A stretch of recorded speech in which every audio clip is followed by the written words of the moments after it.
साथियों जय हिंद। कैसे हैं आप सभी। आपका अपने YouTube channel target online study में एक बार फिर से बहुत बहुत स्वागत है। साथियों जैसा कि आप जानते हैं कि आप लोग भारतीय सेना की तैयारी कर रहे हैं, ठीक है। तो आज हम इस वीडियो में आपको बताएंगे कि आप जनरल ड्यूटी की तैयारी किस तरीके से करें, इसकी योग्यता क्या होती है, आप किस तरीके से तैयारी करेंगे तो जल्द से जल्द आर्मी जीडी की जो जितने भी उनकी योग्यताएं होती हैं उन सबको आप निश्चित ही क्वालिफाई कर पाएंगे। तो साथियों वीडियो को लास्ट तक देखते रहिएगा और जो साथी चैनल पर पहली बार आए हैं चैनल को सब्सक्राइब करके बेल आइकन जरूर प्रेस कर लें ताकि उनको नई आने वाली वीडियो की नोटिफिकेशन सबसे पहले मिल सके। तो चलिए साथियों वीडियो को स्टार्ट करते हैं। तो देखिएगा, जो आर्मी जीडी होती है मतलब जो जनरल ड्यूटी होती है, एनडीए के बाद सेना में जो आप क्या कह लें सेकेंड नंबर पे आती है। और जनरल ड्यूटी ही ऐसी होती है जिसमें आपको बहुत कम समय मिलता है ज्वाइन करने के लिए। मतलब आप समझिएगा कि यदि आप सिपाही भर्ती के लिए जा रहे हैं, आर्मी में आप सैनिक बनना चाहते हैं, ठीक है, तो आपको सबसे कम समय आर्मी जीडी के लिए ही दिया जाता है।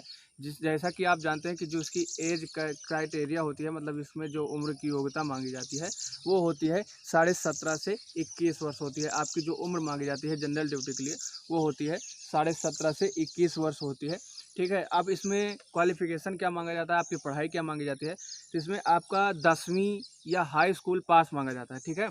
आपका हाई स्कूल पास होना चाहिए। टोटल आपके 45% से नीचे नहीं होने चाहिए और किसी भी सब्जेक्ट में 33% से कम नहीं होने चाहिए। कहने का मतलब है कि आपका, ठीक है, किसी भी सब्जेक्ट में 33 नंबर से कम ना हो और टोटल जो आपका परसेंटेज बना हो हाई स्कूल में वो आपका 45% से कम ना हो, ठीक है साथियों। तो यही है इसकी योग्यता, मतलब आपका जो एजुकेशनल क्वालिफिकेशन की बात की जाए। अब इसमें हाइट की बात की जाती है, मतलब आपकी फिजिकल की बात की जाती है। तो इसमें क्या होता है कि आपकी जो हाइट होती है सबसे ज़्यादा, मतलब अलग अलग जोन वाइज जितने भी जोन हैं उन सब में अलग अलग बांटा गया है, ठीक है। आपकी हाइट, जैसे आप पहाड़ी क्षेत्र से आते हैं, आप गोरखा हैं या आप सिंपल में हैं, ठीक है, तो सभी की जो एज क्राइटेरिया है, मतलब जो हाइट क्राइटेरिया है वो अलग अलग है। तो जो सबसे ज़्यादा है वो सेंट्रल रीजन की है, 170 सेंटीमीटर है। यदि आपकी लंबाई 170 सेंटीमीटर है तो आप आर्मी जीडी ज्वाइन कर सकते हैं, ठीक है। इसके बाद और जो हाइट की यदि आपको कोई कन्फ्यूजन है तो कमेंट सेक्शन में प्रश्न पूछे, हम आपके प्रश्नों का उत्तर देंगे। साथियों वैसा आप ये समझ लीजिए कि यदि सबसे ज़्यादा हाइट क्राइटेरिया आपकी 170 सेंटीमीटर है तो उससे कम यदि आपकी है तो आपको निश्चित ही आपका जो रीजन है वो सेंट्रल रीजन नहीं होना चाहिए, ठीक है। और जो आपका कहीं कहीं कम है वो बहुत ज़्यादा कम भी नहीं है, 168 सेंटीमीटर, 169 सेंटीमीटर और 170 सेंटीमीटर, इसी में बांटा गया है। अलग अलग जो रीजन आते हैं उसके हिसाब से, ठीक है। अब इसमें जो आपका चेस्ट आता है, ठीक है, वो उसमें छूट भी दी जाती है, ठीक। उसमें क्या होता है कि आपका 77 से 82 सेंटीमीटर आपका चेस्ट होना चाहिए। कितना होना चाहिए? 77 से 82 सेंटीमीटर। आपका 77 सेंटीमीटर बिना फुलाए सीना होना चाहिए और फुला देने के बाद आपका जो सीना होना चाहिए वो कितना होना चाहिए? 82 सेंटीमीटर हो जाना चाहिए, ठीक है। अब आप गोरखा हैं या पहाड़ी क्षेत्र हैं या आपका रीजन दूसरा है तो आपका छूट भी दिया जाता है। ये हम आपको जो बता रहे हैं वो सबसे ज़्यादा जगह की बता रहे हैं, मतलब सबसे ज़्यादा जहाँ पे कहीं भी है वो इतना है। इससे ज़्यादा आपको जनरल ड्यूटी के लिए कहीं भी नहीं मिलेगा, ठीक है। अब बात करते हैं कि इसकी तैयारी कैसे करें। तो साथियों देखिएगा, आर्मी भर्ती में प्राय यही देखा गया है, जो खुली भर्ती है, ओपन भर्ती आती है, ओपन रैली भर्ती आती है, उसमें प्राय यही देखा गया है कि सबसे पहले जिसकी रेस स्टार्ट होती है, मतलब जो भर्ती प्रक्रिया सबसे पहले जिस ट्रेड की स्टार्ट होती है वो आपका सोल्जर जनरल ड्यूटी ही होता है। कहने का मतलब है कि सबसे पहले आपकी ही रेस होनी रहती है, ठीक। तो अब कहने का मतलब क्या है कि आप जानते हैं कि रिपोर्टिंग टाइम जो एडमिट कार्ड में दिया गया रहता है वो 2 बजे का होता है, ठीक। अब वो 2 बजे के बाद कभी भी आपकी रेस करवा सकते हैं। ये नहीं है कि रिपोर्टिंग टाइम 2 बजे है और आपकी रेस 6 बजे स्टार्ट होगी, 7 बजे, ऐसा कुछ भी नहीं है।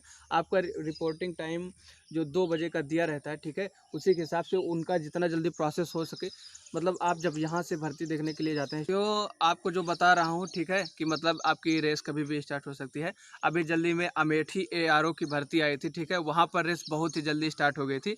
1:50 मतलब 1:50 के समथिंग वहाँ पर क्या हुआ था कि आपकी जो रेस थी, पहला ग्रुप वो दौड़ चुका हुआ था, ठीक है, मतलब पहले ही ग्रुप की रेस हो चुकी थी।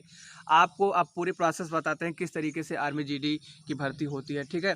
तो साथियों सबसे पहले आप यहाँ पर ऑनलाइन आवेदन करते हैं, आपका एडमिट कार्ड इश्यू किया जाता है, आप एडमिट कार्ड लेकर भर्ती ग्राउंड तक पहुँचते हैं, ठीक। उसमें आपको एक जगह बैठा दिया जाता है, आपके ट्रेड वाइज अलग अलग, कैटेगरी बांटी रहती है, ठीक है। वहाँ पर आपको बैठना रहता है अपना ट्रेड देखकर, मतलब ऐसे लिखा रहता है soldier general duty, soldier trade में जिसका जो ट्रेड होता है अपने ट्रेड में जाके बैठ जाता है, ठीक है। उसके बाद आपको हाइट बार से गुजारा जाता है। सबसे पहले ही आपका हाइट बार होता है, जहाँ पर कोई मानक नहीं होता है कि मतलब आपकी हाइट 173 सेंटीमीटर है तो वहाँ पर 173 सेंटीमीटर नापी जाएगी फिर लिखी जाएगी, ऐसा कुछ भी नहीं है, ठीक है। वहाँ पर सिर्फ वो अपने कैटेगरी वाइज अपनी हाइट बार को निश्चित किए रहते हैं, ठीक है। उसके बाद आप जाएंगे वहाँ पे खड़े हो जाएंगे, खड़े होने के बाद आपको क्या है कि ऐसे वो बना रहता है, ठीक है। उसके बाद उसमें से आपको गुजारा जाता है। आपका सर यदि उसमें छू रहा है तब तो आपकी हाइट पास है, यदि आपका सर उसमें नहीं छू रहा है तो आपकी हाइट पास नहीं है, आपको वहीं से वापस लौटा दिया जाता है, ठीक है। अब क्या होता है, यदि आपकी हाइट कंप्लीट होती है तो आपको ले जाकर आगे बैठा दिया जाता है एक जगह। उसके बाद आप जाते हैं, ठीक है। फिर आपको ग्राउंड पे एक जगह फिर से ट्रेड वाइज अलग अलग बैठाया जाता है, मतलब उसके बाद वहाँ पर क्या होता है कि आपको ग्रुपों में बांटा जाता है। उनको जितने जितने ग्रुपों में रनिंग कराना रहता है उतने उतने ग्रुपों में रनिंग कराते हैं। हाँ, इसके बीच में एक चीज़ स्किप हो गया है। स्किप ये हुआ है कि आपका जब हाइट बार से आपको ले जाया जाता है तो बीच में एक जगह आपका आधार वेरिफिकेशन होता है। मतलब आपका जो वेरिफिकेशन होता है वो हो जाता है कि आप जो कैंडिडेट आए हैं वो आप ही हैं, मतलब आपके एडमिट कार्ड आपके ही हैं। जैसे क्या होता है कभी कभी भर्तियों में देखा गया है किसी दूसरे बंदे की जगह कोई दूसरा बंदा दौड़ लेता है, ठीक है। तो इन सब तो साथियों इसी सबसे बचने के लिए आधार वेरिफिकेशन किया जाता है बीच बीच में, ठीक है। तो आधार वेरिफिकेशन होने के बाद आपको ले जाया जाता है और ग्रुपों में बांटा जाता है, जैसे 200 300 जितने के ग्रुपों में उनको रनिंग करानी रहती है। तो लगभग 3 से 4 ग्रुप को वो ले जाकर ग्राउंड के बीचों बीच में बैठा लेते हैं। जैसे आपका मान लीजिए गोल ग्राउंड मतलब गोला ग्राउंड है, ठीक है। एक वृत्ताकार ग्राउंड होता है, उसके बीचों बीच में वो ले जाकर बैठा लेते हैं। फिर वहीं से आपका एक एक ग्रुप करके साथियों अभी हमारे चैनल पर कोई ऐसी वीडियो उपलब्ध नहीं है जिससे कि आपको पूरे, तो साथियों आपको वहां पर बैठाया रहता है, ठीक है। उसके बाद आपको ग्रुपों में बांट दिया जाता है। उसके बाद वहां से ले जाकर आपको ग्राउंड पर बैठाया जाता है। आपके जो कर्नल होते हैं वो आते हैं, आपको थोड़ा बहुत इधर उधर की जानकारियां देते हैं, आपको सावधानियां बरतने के लिए बोलते हैं, ठीक है।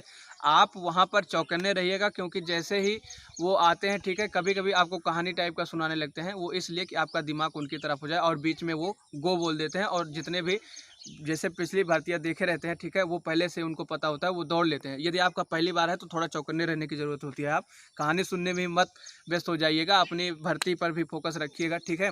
उसके बाद आपकी रनिंग होती है। रनिंग में जो बच्चे डिस्क्वालीफाई होते हैं उनको वहीं से वापस कर दिया जाता है बाहर को, और जो बच्चे क्वालीफाई हो जाते हैं उनको ले जाया जाता है आगे की प्रक्रिया से गुजारने के लिए। अब आगे ले जाकर क्या करते हैं वो लोग, आपको बीम लगाना होता है, 10 बीम मारना होता है, ठीक है। आपका जीडी और ट्रेडमैन का जो ट्रेड है, ठीक है, इसमें आपका बीम पर भी नंबर है, ठीक, लेकिन और ट्रेडों में नहीं है। अब आपको क्या है कि 6 क्वालीफाई है, 6 बीम लगाते हैं तो आप क्वालीफाई माने जाते हैं। अगर 6 बीम से कम है तो आपको वहाँ से भी वापस कर दिया जाता है, आपको फेल मानकर, ठीक है। उसके बाद बीम लगाने के बाद क्या होता है कि आपको जिग जैग बैलेंस पे जाना होता है, या उससे पहले कहीं कहीं आपका डिस्पैच गड्ढे होते हैं, ठीक है, 9 फीट का गड्ढा होता है, उसे आपको कूदना रहता है। उसके बाद आपका जिग जैग बैलेंस होता है, एक सीढ़ी तिरछा मिर्चा टेढ़ा मेढ़ा एक बनाया रहता है बैलेंस, उस पर आपको बैलेंसिंग दिखानी होती है कि आपका बैलेंसिंग कितनी है, ठीक। उसके बाद आपका क्या है कि फिर ले जाया जाता है, आपका जो फिजिकल मेंटेनेंस है उसको चेक किया जाता है। कहने का मतलब है कि आपकी हाइट जो टोटली हाइट है वो चेक करके वहाँ पर लिखी जाती है। उसके बाद आपका चेस्ट नापा जाता है, आपका वेट नापा जाता है, ये सब हो जाता है। उसके बाद आपको आपका मतलब ये सब होने के बाद आपको एक स्लिप दी जाती है कि आप यहाँ तक आए हैं, क्वालीफाई हैं, ठीक है। उसके बाद आपका इस सब प्रक्रिया से गुजारने के बाद आप अपना फिजिकल जान लीजिए क्वालीफाई हो चुके हैं। अब आपको मेडिकल के प्रक्रिया से गुजारा जाता है, मेडिकल ग्राउंड पे ही होता है। और जो बच्चे ग्राउंड पे फिट हो जाते हैं उनको रिटन एग्जाम के लिए सीधे एडमिट कार्ड दे दिया जाता है। और जो बच्चे डिस्क्वालीफाई होते हैं उनको री मेडिकल का भी चांस दिया जाता है। एक बार फिर से सुन लीजिएगा, इंडियन आर्मी में मेडिकल में अनफिट होने के बाद डायरेक्ट कभी बाहर नहीं किया जाता है, उनको री मेडिकल का चांस दिया जाता है, ठीक है।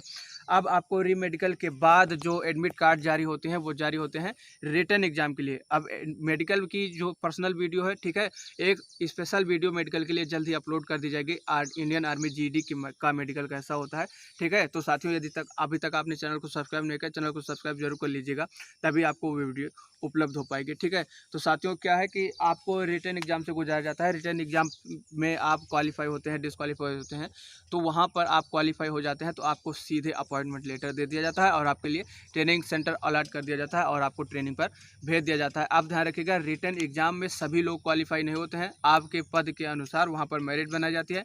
मेरिट में जो ऊपर से क्रम रहता है, मतलब ऊपर से वरीयता क्रम में जो रहता है, ठीक है, वो ही क्वालिफाई होते हैं। जिनका नंबर कम रहता है मतलब वो बाहर हो जाते हैं। ठीक है साथियों, तो ये कुछ प्रोसेस है इंडियन आर्मी जीडी का। हमें आशा करता हूँ कि आपको पूरा वीडियो समझ में आ गया होगा। अब आपको आर्मी जीडी की तैयारी करने में कोई भी दिक्कत नहीं होगी साथियों। उसके बावजूद यदि अभी तक आपके मन में कोई भी प्रश्न है तो आप कमेंट सेक्शन में जरूर लिखिए, आपके सवालों का जवाब दे दिया जाएगा। अपनी तैयारी को जारी रखिएगा। ठीक है, तो साथियों मिलते हैं अगले वीडियो में, तब तक के लिए जय हिंद, जय भारत।